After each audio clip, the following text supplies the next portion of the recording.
Bonjour, je m'appelle Sylvie et j'ai parlé avec Mélissa tout à l'heure et je voulais faire une petite contribution pour le projet. Voilà, le 15, je ne serai pas là parce que je suis à l'étranger.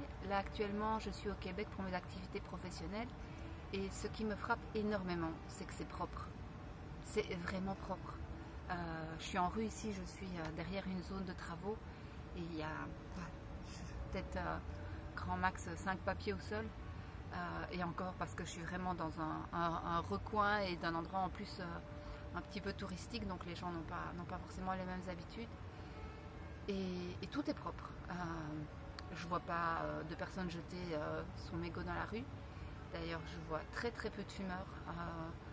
Ici, sur 4 jours, je ne suis pas encore à 10, en comptant aussi les arrêts de bus.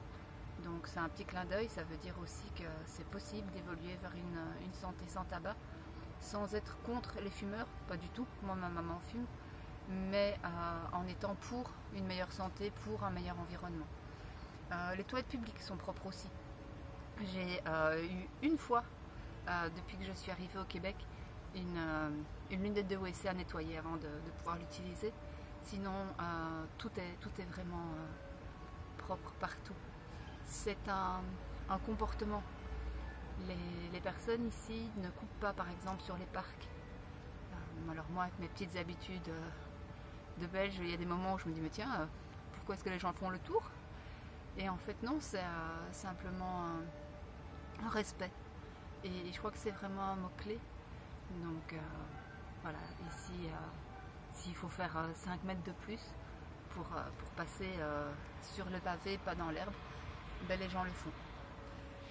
S'il faut faire 4-5 mètres de plus ou même 10 pour aller jusqu'à une poubelle ou jusqu'à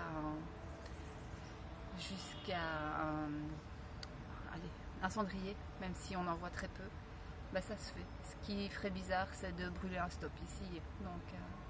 Donc voilà, j'avais juste envie de vous partager un petit peu ça, de dire que c'est possible et que c'est une question de civisme, une question de s'encourager les uns les autres en étant soi-même un petit peu un modèle pour ce qu'on a envie de vivre au quotidien. Mais je ne vous cache pas que j'ai fait 4 pays ici sur l'été et c'est un bonheur rien que le fait de pouvoir se balader en rue sans voir des détritus partout, rentrer dans les toilettes et pouvoir les utiliser telles quelles.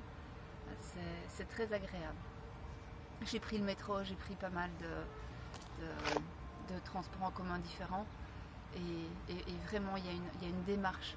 On n'est pas dans de l'écologie, on est vraiment dans une envie, dans une façon d'être, dans un côté un petit peu plus paisible aussi, d'aborder les choses. Voilà, c'était tout ce que je voulais vous communiquer. Déjà savoir que c'est possible, ça aide beaucoup. J'étais un petit peu tristounette moi ces derniers temps. J'ai vu en Europe plusieurs jeunes, même des très jeunes, qui fumaient récemment. Et je me suis dit, mais finalement, il y a un tel lobbying sur tout ça, il y a une telle charge sociale et relationnelle. Est-ce qu'on va un jour pouvoir sortir de cette prison? Parce que finalement, c'est une prison aussi. Qu'on l'ait choisi volontairement ou non au départ, après c'est compliqué pour la santé, c'est compliqué financièrement, c'est compliqué pour la nature, c'est compliqué socialement. Et ça m'a touché beaucoup de voir ici que oui, c'était possible d'avoir une société qui était quasiment sans tabac, et dans plusieurs villes, et que ce soit en ville ou à la campagne, que c'était possible d'avoir des sanitaires, des restaurants, pas des restaurants, des restaurants où c'était accueillant. Voilà. Je me doute que si vous êtes sur le groupe, vous êtes plutôt sensible déjà à tout ça et que tout ça vous parle. Donc moi j'avais surtout envie ici de mettre un petit message d'espoir, pas du tout d'être dans un sens de faire la leçon. Et puis je pense que quand on est dans un groupe, si même je mets la vidéo en public, elle n'est pas partageable. Donc je vais la mettre aussi en mode public sur mon profil privé. Donc voilà, n'hésitez pas à la partager, même si ça touche une personne, ce sera déjà ça. Et si ça peut vous donner un petit peu de cœur à l'ouvrage pour le 15, et de savoir que ce que vous faites a vraiment un sens et qu'on va vers quelque chose de mieux, simplement parce que soi-même on décide de se conduire mieux. Voilà, je vous fais un grand coucou du Québec et je vous souhaite une merveilleuse semaine. À bientôt!